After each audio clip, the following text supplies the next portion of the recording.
when we are sober. Okay, I'd like to hear your thoughts on the economic stimulus package for a bit, but let's bring in first. What are the possible? First, there are things that we disagree, and there are things that we agree. Yeah. Khalwale, it is a fact that 79 shillings out of every litre of petrol in this country is tax. It is tax because it is itemized, and you can tell that this is the percentage that is going to fuel levy, this is the percentage that is going to VAT. I gave you the example that the 8% increase that we added on the VAT for fuel is responsible for 14 shillings. Now, it is just a matter of math. If you have added 8% and it is resulting in an increase of 14 shillings, if you take away 8%, it should take away 14 shillings.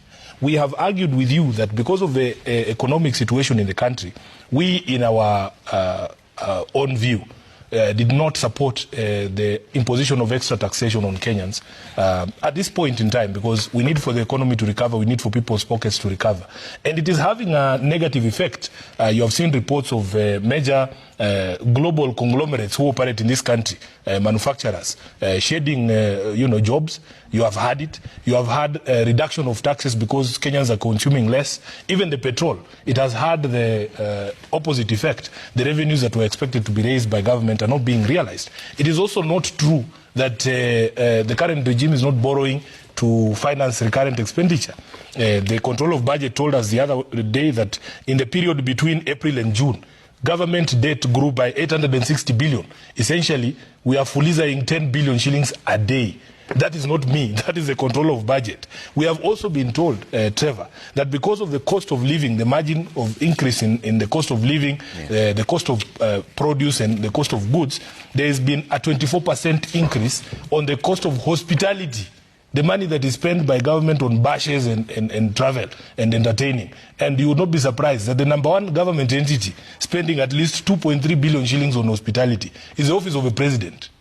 So don't let these people not tell us many stories.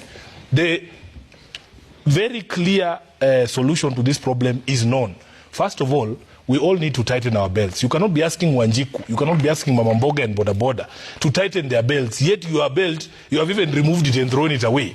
You are spending through 2.3 billion shillings. I gave you the example last time we were here. The office of the deputy president put out an advertisement for seafood, supply of seafood.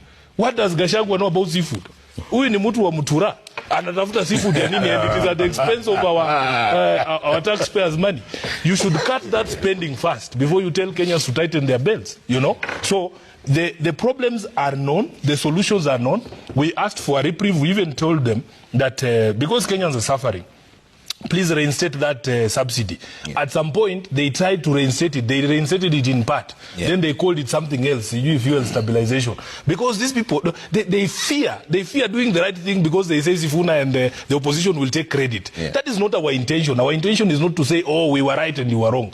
Please, just solve the Mwananchi problems. Let the country move on so that we can discuss other things. You asked a very important question about immediate things and interventions that we can do or we are proposing to do, so that Kenyans can feel some reprieve. Me and Khalwale are legislators. We sit in the Energy Committee. And we have interacted with one of the major pain points, which is not just the cost of fuel, but the cost of electricity. And the report that the Energy Committee is going to present to the floor of the House, I believe is going to address some of the questions that you are raising, including an amendment that I've drafted to the Energy Bill, the Energy Act, to sort out a few issues in Kenya Power and in the supply of electricity generally. When we interacted with the sector players in the electricity sector, we, at least for me, I was able to isolate what people call engineering problems. For instance, they tell us about system losses of electricity because of the capacity of the transmission lines. Yeah. They need to build a few lines, Takwe, Roltum, Kitale, Bomet to, Narok to Bomet, then completion of the Mariakani substation to bring geothermal from the rift to the coast. Those are those engineering problems that we're talking about. Yeah. But there are also Ukora problems.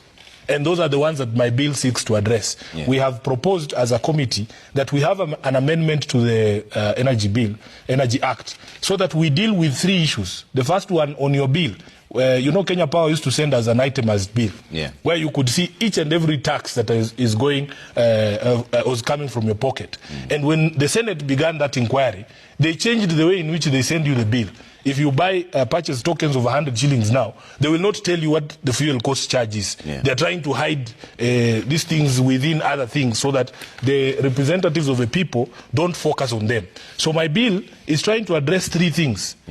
There's something called a capacity charge, that we pay for the capacity, whether that the capacity of the generating plant, whether that plant is actually selling electricity to Kenya Power or not. And to address that, we have said Kenya Power should not give any more power purchase agreements until the need for that new capacity is established. Number one. Number two, there's something called fuel cost charge. The fuel cost charge makes up to, if you buy tokens of 100 shillings, 24 shillings is for fuel cost adjustment. And that is as a result of all the electricity that is consumed that is generated using thermal sources. So we need to grow our green energy sources, and we have said, proposed in that bill, because we have capacity of cheaper green sources of electricity. That person who's called the dispatcher at Kenya Power should give priority to cheaper, greener electricity before dispatching what they call the thermal sources of electricity. And finally, we deal with the question of forex fluctuation by also addressing the question of the denomination of the loans that are used to construct these power plants in foreign currency. So there are things that we are doing as the legislature. There are things that we need to do from a government perspective, like the construction and completion of those lines that I've spoken about. But at least for us in the Energy Committee, and I'm a proud member of that committee together with my colleague Senator Khalwale, we are proposing measures that we think can help to assuage the situation, and we hope that it will receive bipartisan support. That is where the problem always comes.